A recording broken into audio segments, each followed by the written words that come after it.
El recién exaltado a la clase 2022 del Salón de la Fama de Cooperstown, David Ortiz, ha dado mucho de qué hablar con su anunciada incursión en el negocio del cannabis. ¿Qué tanto pierde o gana David Ortiz en cuanto a su marca reputacional en nuestro país tras involucrarse en este emprendimiento? Analizamos el tema con nuestro amigo José Gregorio Cabrera, director senior de Asuntos Públicos y Comunicación Corporativa de Llorente y Cuenca en nuestro país. Bienvenido, profesor, ¿cómo está usted? Maestro, siempre feliz de verle, siempre dispuesto a acompañarles. Igual. Hablemos un poquito de esto. Yo creo que esto quizás no cambie nada, pero no es lo mismo, o quizás yo estoy equivocado, no es lo mismo usted decir voy a meterme en el negocio de la marihuana per se, que en el negocio del cannabis o ciertos productos o subproductos de esta hierba, como se conoce. ¿Es así? ¿Cómo funciona en la credibilidad de David Ortiz? Bueno, yo creo que este tema hay que analizarlo desde dos perspectivas. La primera es la perspectiva del negocio, es decir, de cómo este negocio en el que él ha decidido incursionar, pues el anuncio cuando lo hizo impacta de manera positiva o negativa. Evidentemente, si lo vemos desde la perspectiva comercial y del hecho de que él tiene acciones en esta industria, pues el anuncio fue oportuno y propicio en el sentido de que su nivel de exposición a los medios estaba quizás en el punto más alto de su carrera o en uno de los puntos más altos que él va a conocer en su carrera, a propósito de que acababa de ser recién exaltado al Salón de la Fama. Por lo tanto, todos los ojos estaban sobre él, toda la prensa estaba dándole cobertura a las incidencias de este momento histórico, y por lo tanto, desde la perspectiva del nivel de exposición, hacerlo en ese momento, pues comercialmente hacía sentido. Pero también hay otra forma de analizarlo, y es la perspectiva de la reputación y la marca personal. Yo creo que el tema de las drogas y el tema específicamente del cannabis, que aun cuando ha sido en algunos mercados despenalizados y en otros mercados legalizada, que no es lo mismo, son dos conceptos totalmente distintos. En el caso de Boston, de Massachusetts, es legalizada, es decir, eso es legal su comercialización. Quizás en ese contexto, pues no es un elemento que llame la atención sobre la marca personal de un deportista.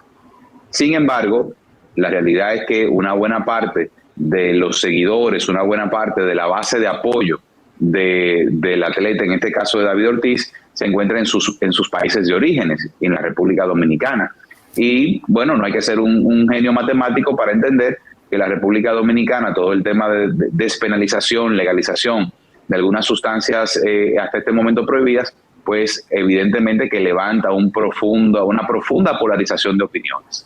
Ahora, no pasa también por un poco por llamarle de alguna manera, de doble moral, que los que salen a criticarlo, al final la consumen, y ni siquiera con fines medicinales, sino con fines recreativos. No quiere decir que él haya hecho un negocio para fines medicinales, no está poniendo una clínica, él está haciendo cigarrillos de cannabis, de marihuana, para ser fumados de manera recreativa, como hay en muchos estados de los Estados Unidos. Lo digo porque muchos quizás aquí no la fumen, pero van a los conciertos y tú los ves tomando agua permanentemente y botellita de agua. ¿Por qué? Porque están metiendo pastillas.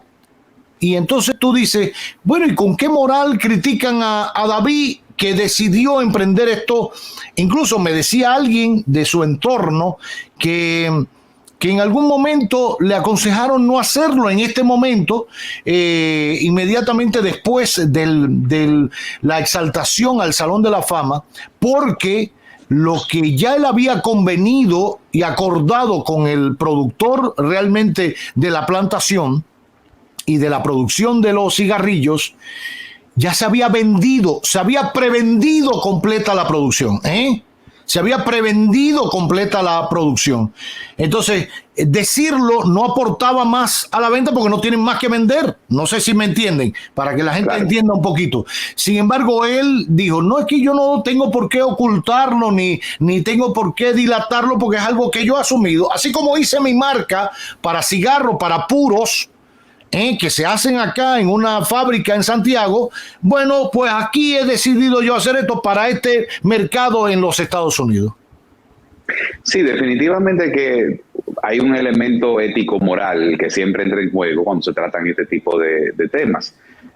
Pero el argumento puede ir en ambas vías, porque yo te puedo decir por un lado, bueno, es un atleta que está conduciendo o dándole la cara a un negocio que donde lo está haciendo es un negocio perfectamente legal. Uh-huh. Y por lo tanto no hay ningún tipo de contravención a la ley, no hay ningún tipo de hecho moral o éticamente cuestionable. Pero como te decía ahorita, primero, como tú bien acabas de señalar, está el tema del timing, es decir, qué tan oportuno era tirar un balde de lodo al momento más glorioso de tu carrera. Y cuando digo un balde de lodo me refiero al hecho de que, si bien es cierto, como tú acabas de señalar, que en otras sociedades, pues esto es un hecho que no genera ningún tipo de controversia, en su país natal, en la República Dominicana, donde se encuentra una inmensa mayoría de sus seguidores, de sus admiradores, este sigue siendo un tema tabú y este sigue siendo un tema controversial. Ahora, si te das cuenta, en el estilo de específicamente de Big Papi, de David Ortiz, parte de su estilo, de su forma de hacer las cosas, también tiene mucho que ver con eso. Es decir, él se encuentra constantemente desafiando el status quo, sí. Su forma de, incluso hasta su usuario de redes sociales, Pecosá, sí. Es algo que te habla mucho de cómo él enfrenta este tipo de críticas y de cómo él le da la cara a situaciones que por lo regular harían que otra persona pues digamos que se retrayera, se amilanara o tratara de nadar con la corriente.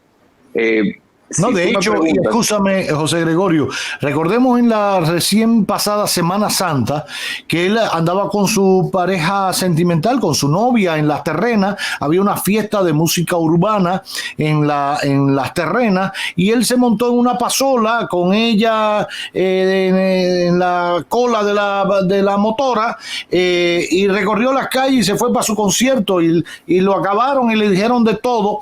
Y él salió a responderle y él decía, bueno, pero ¿por qué se involucran así en mi vida si yo no lo hago con nadie? Entonces, resaltan eso, que a algunos les puede gustar y a otros no. Sin embargo, lo que sí pudiera ser de común beneficio para todos, que es la fundación a la que aporto dinero para salvarle la vida a niños con cardiopatía, nadie habla de eso. Claro. Nadie lo menciona. Y es una propensión natural, es decir, todo el que trabaja en comunicación, usted el maestro, el paradigma a seguir de la comunicación en este país, usted sabe bien que lo que genera interés es el morbo, es decir, claro. Las cosas correctas, las cosas bien hechas, las cosas lineales, pues pueden producir noticia, pero el nivel de interés que generan es limitado. Y eso lo vemos incluso en cómo se titulan, por ejemplo, los videos ahora en YouTube. Uh-huh. Si te das cuenta, entras a YouTube y ves unos titulares que son escandalosos y cuando entras al video te das cuenta que quizás el contenido no tiene nada que ver con la titulación. Es lo que en el término de la comunicación digital se ha venido a denominar como clickbait, sí. o la forma de cómo tú enganchas ese click del usuario. Pero me parece que en el caso de David Ortiz, que tiene una carrera interesantísima, una carrera que desde la perspectiva deportiva es prácticamente intachable, porque nunca estuvo envuelto en ningún escándalo de esteroides, nunca fue suspendido. Es decir, a diferencia de otros jugadores que quizás tuvieron problemas y tuvieron en una época distinta, a él no le tocó eso. Digamos que los ruidos que se pueden generar alrededor de su carrera vienen luego de que se retira de las grandes ligas. Y son ruidos que tienen que ver mucho con su vida personal. Claro. Lo que pasa también es que las personas de alto perfil, como es el caso de nuestro querido Big Papi, también tienen que tomar conciencia de que no son el común de los dominicanos, que no es un dominicano de a pie, que es una persona que genera admiración, que genera atención y que por lo tanto se les exige un poco más. Y esa es una carga que muchas veces no se entiende o muchas veces se ignora. Uno de los alegatos que se utilizaba era decir, bueno, pero es que muchos de los muchachos del barrio te ven como un ejemplo. Y si tú les dices que estás en ese negocio, aquí en Dominicana ese negocio es ilegal y por lo tanto hay un choque de lo que es del deber ser y de lo que debería ser. Uh-huh. Pero me parece que más que sumarle, le pudo haber restado, no por lo que fuera, no por de lo que se trataba, sino por el timing. Uh-huh. Eso es como cuando tú lanzas una noticia y tú mismo te matas tu propia noticia. Claro. Tú lanzas una noticia muy interesante, muy importante, que está ganando mucho engagement, que está ganando mucho revuelo, y a los 2 días tú vienes, ¡pam!, y tiras otra noticia. Te mataste tu propia noticia. Es decir, hasta cierto punto, él se mató su noticia, que era la noticia más alta de su carrera, que es haber entrado al Salón de la Fama, cuando en menos de 48 horas hace público este tema.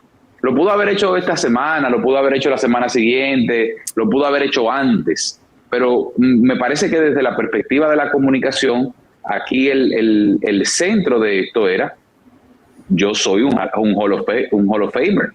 Claro. Y además el mensaje es muchísimo más poderoso. ¿Por qué? Porque siendo la República Dominicana el país que produce la mayor cantidad de jugadores de béisbol, somos quizás lo que menos personas tenemos en el Salón de la Fama.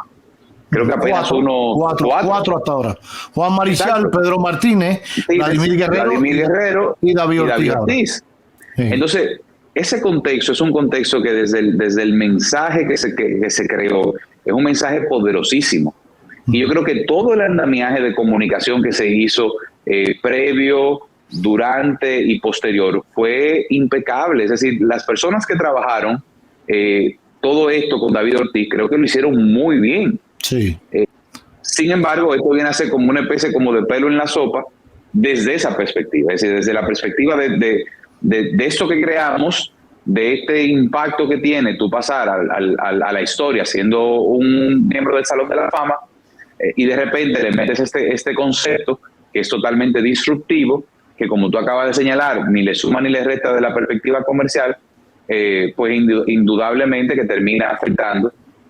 Fíjate que incluso luego de eso, toda la comunicación alrededor de su ingreso al Salón de la Fama prácticamente se murió.